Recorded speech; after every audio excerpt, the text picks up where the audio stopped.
The Dead Sexton by Sheridan Le Fanu and read by Christopher Halton.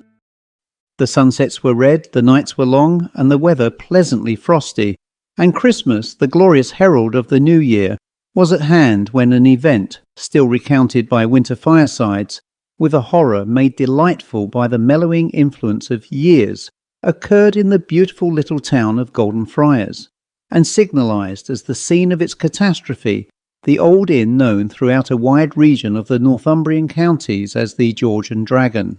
Toby Crook the sexton was lying dead in the old coach house in the inn yard.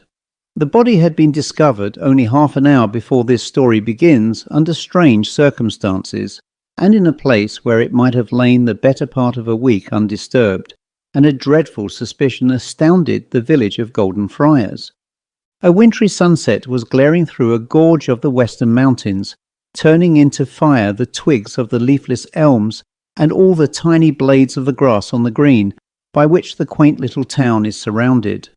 It is built of light grey stone with steep gables and slender chimneys rising with airy lightness from the level sward by the margin of the beautiful lake, and backed by the grand amphitheatre of the fells at the other side, whose snowy peaks show faintly against the sky tinged with the vaporous red of the western light. As you descend towards the margin of the lake and see Golden Friars, its taper chimneys and slender gables, its curious old inn and gorgeous sign, and over all the graceful tower and spire of the ancient church, at this hour or by moonlight, in the solemn grandeur and stillness of the natural scenery that surrounds it, it stands before you like a fairy town. Toby Crook, the lank sexton, now 50 or upwards, had passed an hour or two with some village cronies over a solemn pot of pearl in the kitchen of that cosy hostelry the night before. He generally turned in there at about 7 o'clock and heard the news. This contented him, for he talked little and looked always surly. Many things are now raked up and talked over about him. In early youth he had been a bit of a scamp. He broke his indentures and ran away from his master, the tanner of Brymere.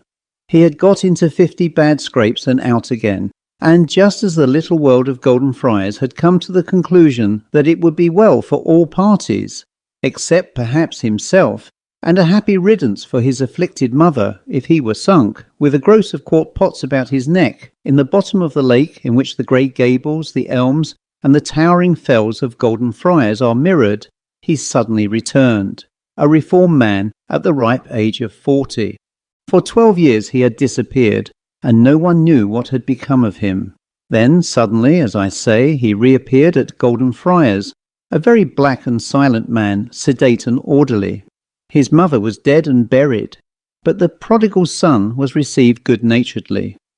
The good vicar, Dr. Jenner, reported to his wife, "His hard heart has been softened, dear Dolly. I saw him dry his eyes, poor fellow, at the sermon yesterday." "I don't wonder, Hugh darling. I know the part. There is joy in heaven. I am sure it was, wasn't it? It was quite beautiful. I almost cried myself." The vicar laughed gently and stooped over her chair and kissed her and patted her cheek fondly. "You think too well of your old man's sermons," he said. "I preach, you see, Dolly, very much to the poor. If they understand me, I am pretty sure everyone else must. And I think that my simple style goes more home to both feelings and conscience." "You ought to have told me of his crying before. You are so eloquent," exclaimed Dolly Jenner. "No one preaches like my man. I have never heard such sermons." Not many, we may be sure, for the good lady had not heard more than 6 from any other divine for the last 20 years. The personages of Golden Friars talked Toby Crook over on his return. Dr. Lincoat said, "He must have led a hard life. He had dried in so and got a good deal of hard muscle, and he rather fancied he had been soldiering. He stood like a soldier, and the mark over his right eye looked like a gunshot." People might wonder how he could have survived a gunshot over the eye, but was not Lincoat a doctor, and an army doctor to boot, when he was young, and who, in Golden Friars, could dispute with him on points of surgery? And I believe the truth is that this mark had been really made by a pistol bullet. Mr. Yalcott, the attorney, would go bail. He had picked up some sense in his travels, and honest Turnbull, the host of the George and Dragon, said heartily, We must look out something for him to put his hand to. Now's the time to make a man of him." The end of it was that he became, among other things, the sexton of Golden Friars. He was a punctual sexton. He meddled with no other person's business, but he was a silent man, and by no means popular. He was reserved in company, and he used to walk alone by the shore of the lake, while other fellows played at fives or skittles, and when he visited the kitchen of the George, he had his liquor to himself, and in the midst of the general talk was a saturnine listener. There was something sinister in this man's face, and when things went wrong with him, he could look dangerous enough. There were whispered stories in Golden Friars about Toby Crook. Nobody could say how they got there. Nothing is more mysterious than the spread of rumour. It is like a vial poured on the air. It travels like an epidemic on the sightless currents of the atmosphere, or by the laws of a telluric influence equally intangible. These stories treated, though darkly, of the long period of his absence from his native village, but they took no well-defined shape, and no one could refer them to any authentic source. The vicar's charity was of the kind that thinketh no evil, and in such cases he always insisted on proof. Crook was, of course, undisturbed in his office. On the evening before the tragedy came to light, trifles are always remembered after the catastrophe. A boy returning along the margin of the mere passed him by, seated on a prostrate trunk of a tree under the bield of a rock, counting silver money.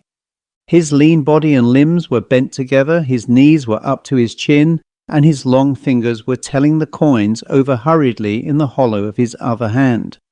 He glanced at the boy, as the old English saying is, like the devil looking over Lincoln. But a black and sour look from Mr. Crook, who never had a smile for a child nor a greeting for a wayfarer, was nothing strange. Toby Crook lived in the grey stone house, cold and narrow, that stands near the church porch, with the window of its staircase looking out into the churchyard, where so much of his labour for many a day had been expended. The greater part of this house was untenanted. The old woman who was in charge of it slept in a settle-bed, among broken stools, old sacks, rotten chests, and other rattle-traps, in the small room at the rear of the house, floored with tiles. At what time of the night she could not tell, she awoke and saw a man with his hat on in her room. He had a candle in his hand, which he shaded with his coat from her eye. His back was towards her, and he was rummaging in the drawer in which she usually kept her money. Having got her quarter's pension of £2 that day, however, she had placed it folded in a rag in the corner of her tea-caddy and locked it up in the eat malison or cupboard. She was frightened when she saw the figure in her room, and she could not tell whether her visitor might not have made his entrance from the contiguous churchyard. So, sitting bolt upright in her bed, her grey hair almost lifting her kerchief off her head, and all over in a fit of creepins, as she expressed it, she demanded, "In God's name, what want ye there? Where's the peppermint you used to have by ye, woman? I'm bad wi' an inward pain."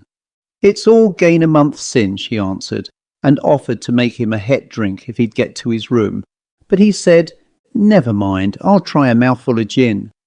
And turning on his heel, he left her. In the morning the sexton was gone. Not only in his lodging was there no account of him, but when inquiry began to be extended, nowhere in the village of Golden Friars could he be found. Still he might have gone off, on business of his own, to some distant village before the town was stirring, and the sexton had no near kindred to trouble their heads about him. People, therefore, were willing to wait and take his return ultimately for granted. At 3 o'clock the good vicar, standing at his hall door, looking across the lake towards the noble fells that rise, steep and furrowed, from that beautiful mere, saw 2 men approaching across the green, in a straight line from a boat that was moored at the water's edge. They were carrying between them something which, though not very large, seemed ponderous. "You'll ken this, sir," said one of the boatmen, as they set down, almost at his feet, a small church bell, such as in old-fashioned chimes yields the treble notes. "This won't be less nor 5 sten. I ween it's fra the church steeple yon." "What? One of our church bells?" ejaculated the vicar, for a moment lost in horrible amazement. "Oh, no, no, that can't possibly be. Where did you find it?" He had found the boat in the morning, moored about 50 yards from her moorings, where he had left it the night before, and could not think how that came to pass. And now, as he and his partner were about to take their oars, they discovered this bell in the bottom of the boat, under a bit of canvas, also the sexton's pick and spade.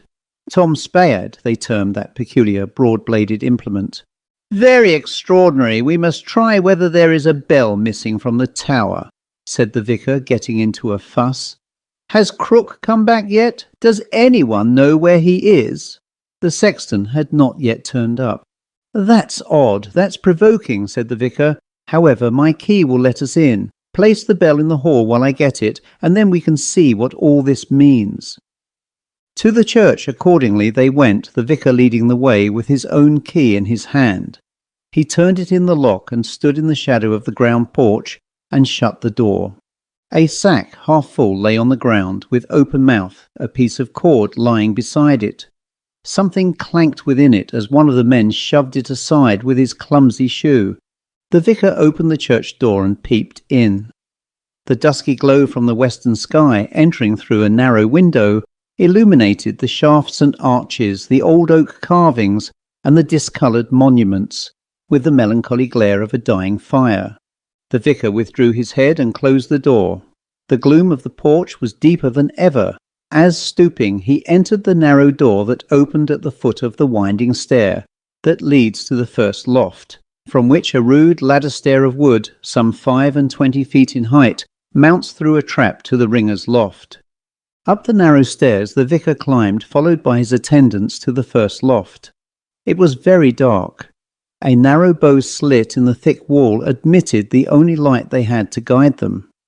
The ivy leaves, seen from the deep shadow, flashed and flickered redly, and the sparrows twittered among them. "Will one of you be so good as to go up and count the bells and see if they are all right?" said the vicar. "There should be." "Agoy! What's that?" exclaimed one of the men, recoiling from the foot of the ladder. "By Jen!" ejaculated the other in equal surprise. "Good gracious!" gasped the vicar, who, seeing indistinctly a dark mass lying on the floor, had stooped to examine it and placed his hand upon a cold dead face. The men drew the body into the streak of light that traversed the floor. It was the corpse of Toby Crook. There was a frightful scar across his forehead. The alarm was given. Dr. Lincoat and Mr. Yarlcott and Turnbull of the George and Dragon were on the spot immediately, and many curious and horrified spectators of minor importance. The first thing ascertained was that the man must have been many hours dead. The next was that his skull was fractured across the forehead by an awful blow. The next was that his neck was broken. His hat was found on the floor, where he had probably laid it with his handkerchief in it.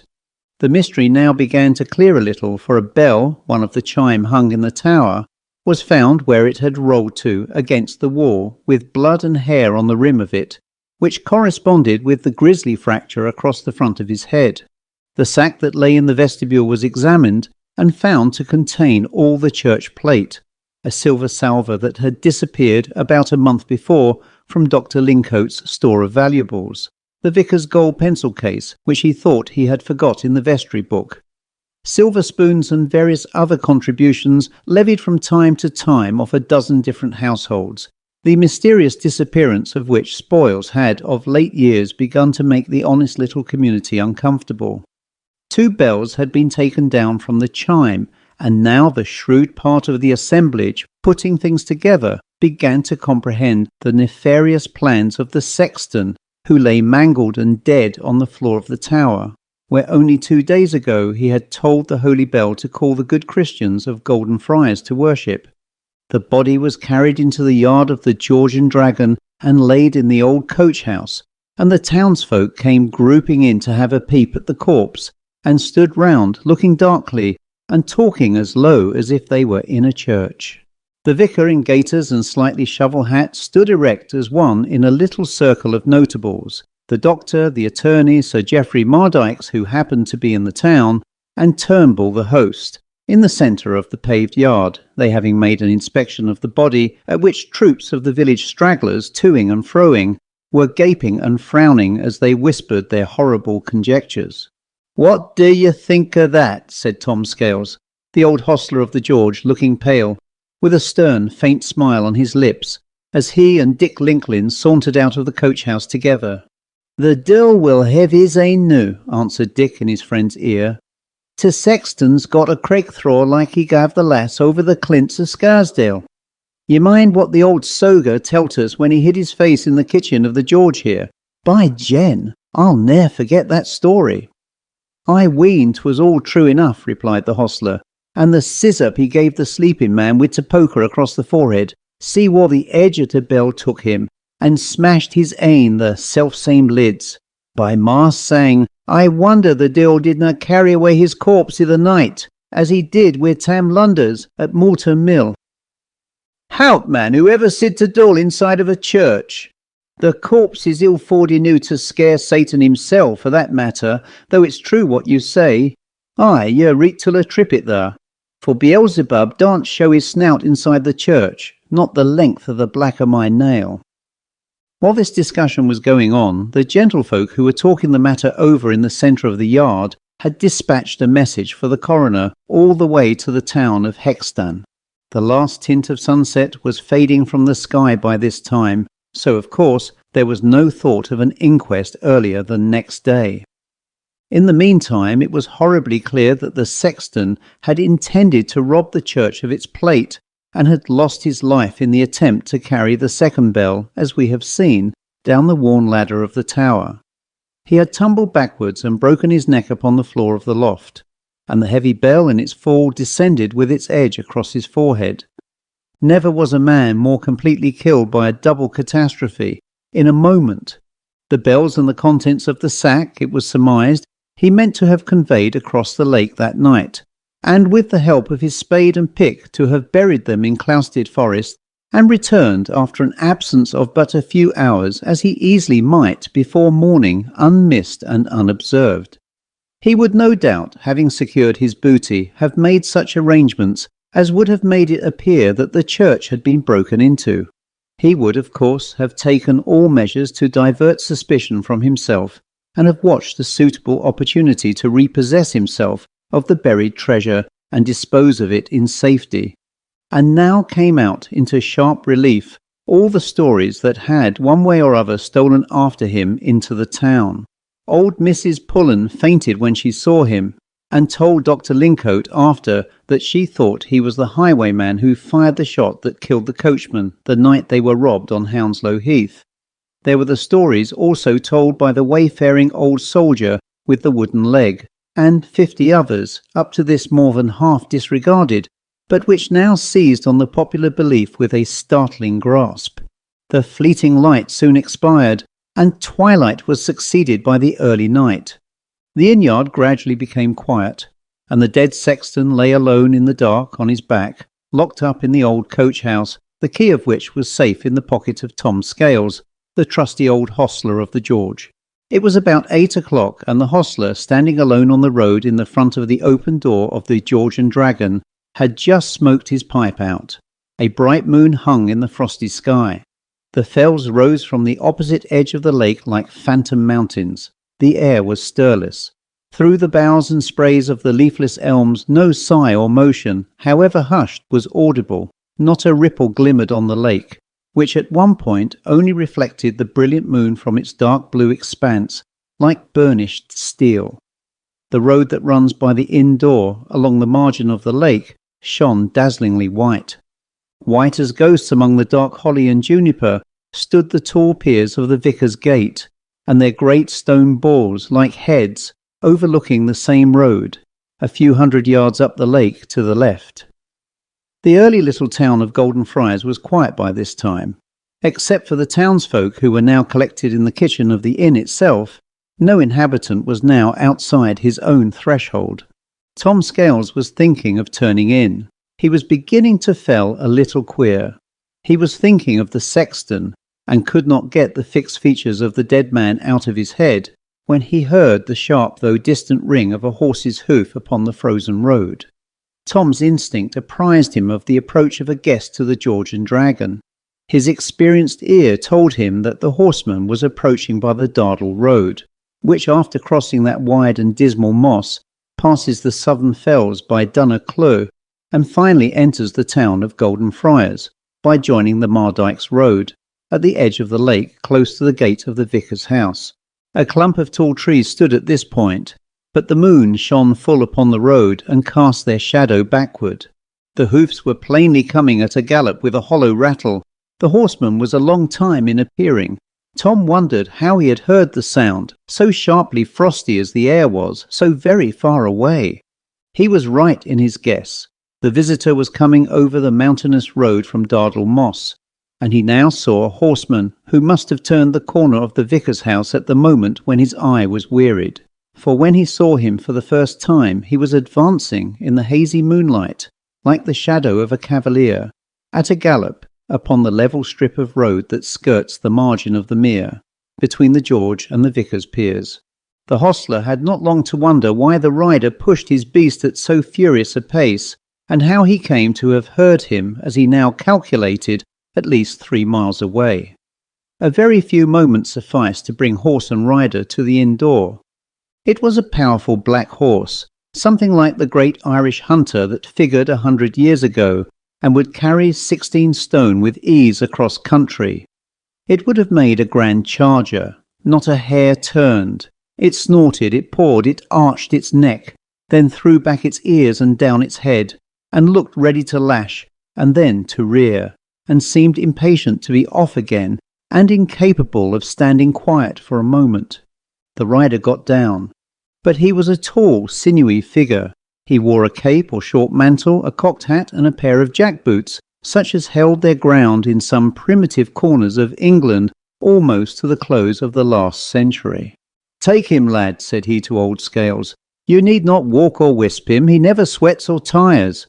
Give him his oats, and let him take his own time to eat them." "House!" cried the stranger, in the old-fashioned form of summons which still lingered at that time in out-of-the-way places, in a deep and piercing voice. As Tom Scales led the horse away to the stables, it turned its head towards its master with a short, shrill neigh. "About your business, old gentleman, we must not go too fast," the stranger cried back again to his horse, with a laugh as harsh and piercing, and he strode into the house. The hostler led this horse into the inn-yard. In passing, it sidled up to the coach-house gate, within which lay the Dead Sexton, snorted, pawed, and lowered its head suddenly, with ear close to the plank, as if listening for a sound from within, then uttered again the same short piercing neigh. The hostler was chilled at this mysterious coquetry with the dead. He liked the brute less and less every minute. In the meantime, its master had proceeded. "I'll go to the inn kitchen," he said in his startling bass to the drawer who met him in the passage, and on he went, as if he had known the place all his days, not seeming to hurry himself, stepping leisurely, the servant thought, but gliding on at such a rate nevertheless that he had passed his guide and was in the kitchen of the George before the drawer had got much more than half-way to it. A roaring fire of dry wood, peat and coal lighted up this snug but spacious apartment, flashing on pots and pans and dressers high-piled with pewter plates and dishes, and making the uncertain shadows of the long hanks of onions and many a flitch and ham, depending from the ceiling, dance on its glowing surface. The doctor and the attorney, even Sir Geoffrey Mardykes, did not disdain on this occasion to take chairs and smoke their pipes by the kitchen fire, where they were in the thick of the gossip and discussion, excited by the terrible event. The tall stranger entered uninvited. He looked like a gaunt athletic Spaniard of 40, burned half black in the sun, with a bony flattened nose. A pair of fierce black eyes were just visible under the edge of his hat, and his mouth seemed divided beneath the moustache by the deep scar of a hare-lip. Sir Geoffrey Mardykes and the host of the George, aided by the doctor and the attorney, were discussing and arranging for the 3rd or 4th time their theories about the death and the probable plans of Toby Crook when the stranger entered. The newcomer lifted his hat with a sort of smile for a moment from his black head. "What do you call this place, gentlemen?" asked the stranger. "The town of Golden Friars, sir," answered the doctor politely. "The George and Dragon, sir. Anthony Turnbull at your service," answered mine host with a solemn bow at the same moment, so that the two voices went together as if the doctor and the innkeeper were singing a catch. "The George and the Dragon," repeated the horseman, expanding his long hands over the fire which he had approached. "St. George, King George, the Dragon, the Devil. It is a very grand idol, that outside your door, sir.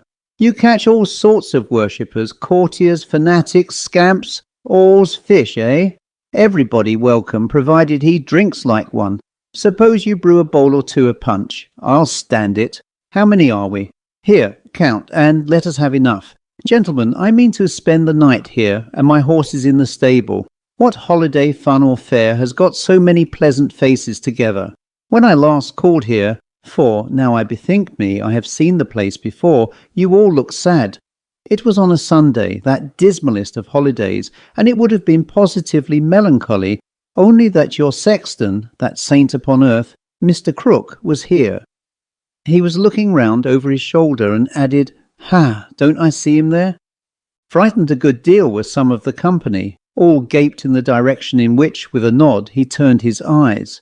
"He's not there! He can't be there! We see he's not there," said Turnbull, as dogmatically as old Joe Willett might have delivered himself, for he did not care that the George should earn the reputation of a haunted house. "He's met an accident, sir. He's dead. He's elsewhere, and therefore can't be here." Upon this the company entertained the stranger with the narrative, which they made easy by a division of labour, 2 or 3 generally speaking at a time, and no one being permitted to finish a second sentence without finding himself corrected and supplanted.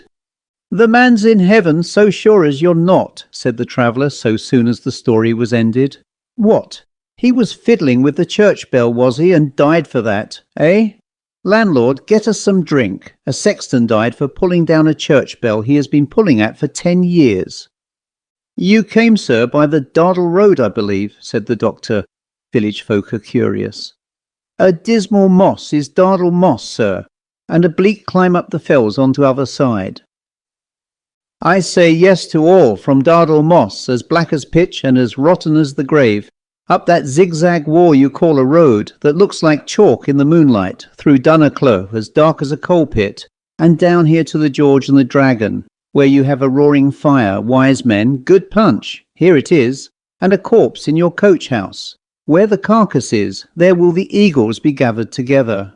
Come, landlord, ladle out the nectar. Drink, gentlemen, drink all. Brew another bowl at the bar. How divinely it stinks of alcohol. I hope you like it, gentlemen. It smells all over of spices like a mummy.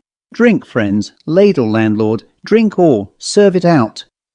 The guest fumbled in his pocket and produced 3 guineas, which he slipped into Turnbull's fat palm. "Let punch flow till that's out. I'm an old friend of the house. I call here back and forward. I know you well, Turnbull, though you don't recognise me." "You have the advantage of me, sir," said Mr. Turnbull, looking hard on that dark and sinister countenance, which, or the like of which, he could have sworn he had never seen before in his life. But he liked the weight and colour of his guineas as he dropped them into his pocket. "I hope you will find yourself comfortable while you stay." "You have given me a bedroom." "Yes, sir, the cedar chamber." "I know it, the very thing. No punch for me. By and by, perhaps." The talk went on, but the stranger had grown silent. He had seated himself on an oak bench by the fire, towards which he extended his feet and hands with seeming enjoyment, his cocked hat being, however, a little over his face. Gradually the company began to thin. Sir Geoffrey Mardykes was the first to go, then some of the humbler townsfolk. The last bowl of punch was on its last legs. The stranger walked into the passage and said to the drawer, "Fetch me a lantern, I must see my nag. Light it. Hey, that will do. No, you need not come." The gaunt traveller took it from the man's hand and strode along the passage to the door of the stable-yard, which he opened and passed out. Tom Scales, standing on the pavement, was looking through the stable window at the horses when the stranger plucked his shirt-sleeve. With an inward shock, the hostler found himself alone in presence of the very person he had been thinking of. "I say, they tell me you have something to look at in there." He pointed with his thumb at the old coach-house door. "Let us have a peep." Tom Scales happened to be at that moment in a state of mind highly favourable to anyone in search of a submissive instrument. He was in great perplexity and even perturbation. He suffered the stranger to lead him to the coach-house gate.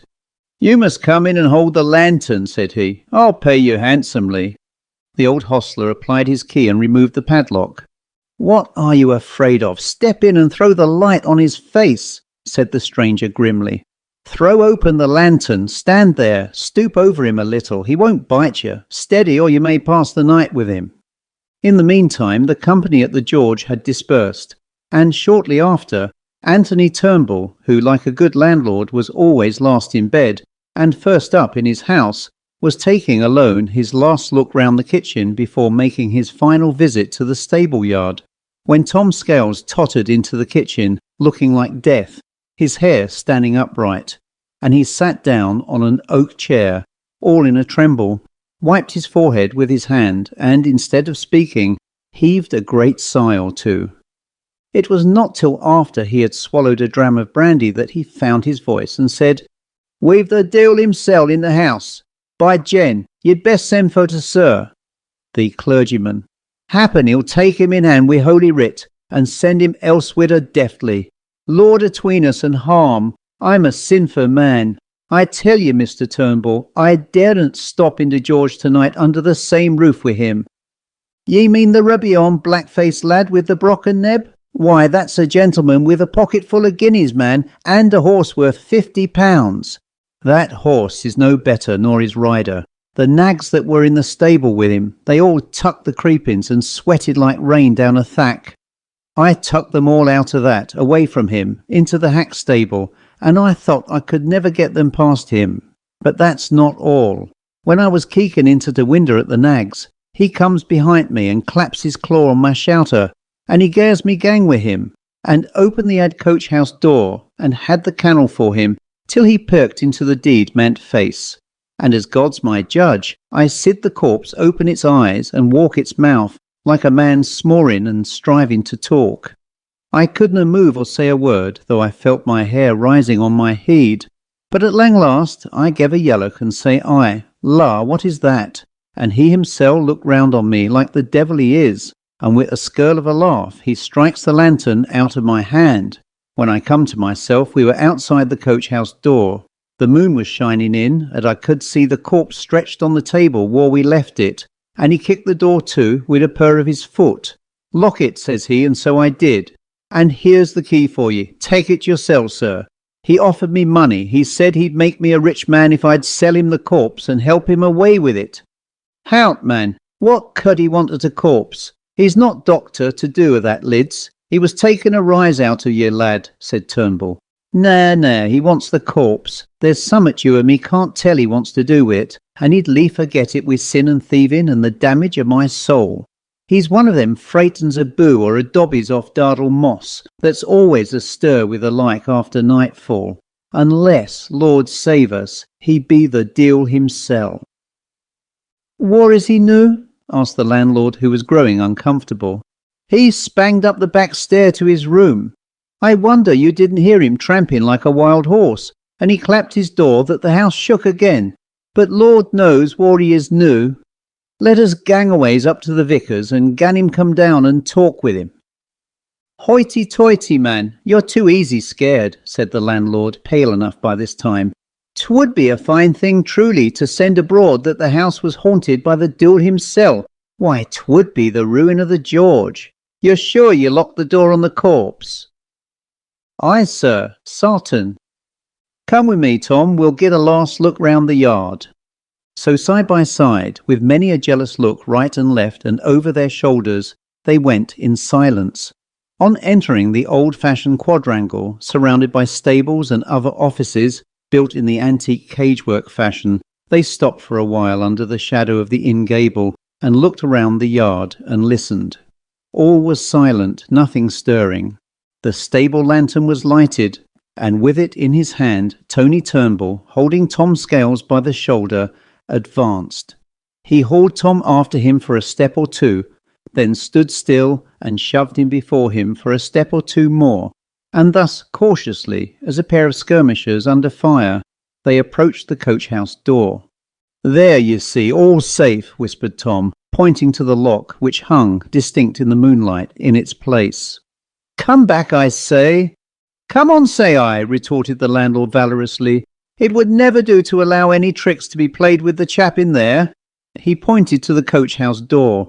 "The coroner here in the morning, and never a corpse to sit on." He unlocked the padlock with these words, having handed the lantern to Tom. "Here, keck in, Tom," he continued. "Ye have the lantern, and see if all's as ye left it." "Not me, nah, not for the George and her that's in it," said Tom with a shudder, sternly, as he took a step backward. What are ye afraid on? Gie me the lantern, it is all one, I will." And cautiously, little by little, he opened the door, and, holding the lantern over his head in the narrow slit, he peeped in, frowning and pale, with one eye, as if he expected something to fly in his face. He closed the door without speaking and locked it again. "As safe as a thief in a mill," he whispered, with a nod to his companion. And at that moment a harsh laugh overhead broke the silence startlingly, and set all the poultry in the yard gabbling. "There he be," said Tom, clutching the landlord's arm. "In the window, see?" The window of the cedar room up 2 pair of stairs was open, and in the shadow a darker outline was visible of a man with his elbows on the window-stone, looking down upon them. "Look at his eyes, like 2 live coals," gasped Tom. The landlord could not see all this so sharply, being confused and not so long-sighted as Tom. "Time, sir," called Tony Turnbull, turning cold as he thought he saw a pair of eyes shining down redly at him. "Time for honest folk to be in their beds and asleep." "As sound as your sexton," said the jeering voice from above. "Come out of this," whispered the landlord fiercely to his hostler, plucking him hard by the sleeve. They got into the house and shut the door. "I wish we were shot of him," said the landlord, with something like a groan, as he leaned against the wall of the passage. "I'll sit up anyhow. And Tom, you'll sit with me. Come into the gun room. No one shall steal the dead man out of my yard while I can draw a trigger." The gun room in the George is about 12 feet square. It projects into the stable yard and commands a full view of the old coach house, and through a narrow side window, a flanking view of the back door of the inn, through which the yard is reached. Tony Turnbull took down the blunderbuss, which was the great ordnance of the house, and loaded it with a stiff charge of pistol bullets. He put on a greatcoat which hung there, and was his covering when he went out at night to shoot wild ducks. Tom made himself comfortable likewise. They then sat down at the window, which was open, looking into the yard, the opposite side of which was white in the brilliant moonlight. The landlord laid the blunderbuss across his knees and stared into the yard. His comrade stared also. The door of the gun room was locked, so they felt tolerably secure. An hour passed. Nothing had occurred. Another. The clock struck 1. The shadows had shifted a little, but still the moon shone full on the old coach house and the stable where the guest's horse stood. Turnbull thought he heard a step on the back stair. Tom was watching the back door through the side window, with eyes glazing with the intensity of his stare. Anthony Turnbull, holding his breath, listened at the room door. It was a false alarm. When he came back to the window looking into the yard, "Hish, look thar," said he in a vehement whisper. From the shadow at the left they saw the figure of the gaunt horseman in short cloak and jackboots emerge. He pushed open the stable door and led out his powerful black horse. He walked it across the front of the building till he reached the old coach-house door, and there, with its bridle on its neck, he left it standing while he stalked to the yard gate, and, dealing it a kick with his heel, it sprang back with the rebound, shaking from top to bottom, and stood open. The stranger returned to the side of his horse, and the door which secured the corpse of the dead sexton seemed to swing slowly open of itself as he entered, and returned with the corpse in his arms, and swung it across the shoulders of the horse, and instantly sprang into the saddle. "Fire!" shouted Tom, and bang went the blunderbuss with a stunning crack. 1,000 sparrows' wings winnowed through the air from the thick ivy. The watchdog yelled a furious bark. There was a strange ring and whistle in the air. The blunderbuss had burst to shivers right down to the very breech. The recoil rolled the innkeeper upon his back on the floor, and Tom's scales was flung against the side of the recess of the window, which had saved him from a tumble as violent. In this position they heard the searing laugh of the departing horseman and saw him ride out of the gate with his ghastly burden. Perhaps some of my readers, like myself, have heard this story told by Roger Turnbull, now host of the George and Dragon, the grandson of the very Tony who then swayed the spigot and keys of that inn, in the identical kitchen of which the fiend treated so many of the neighbours to punch. The end.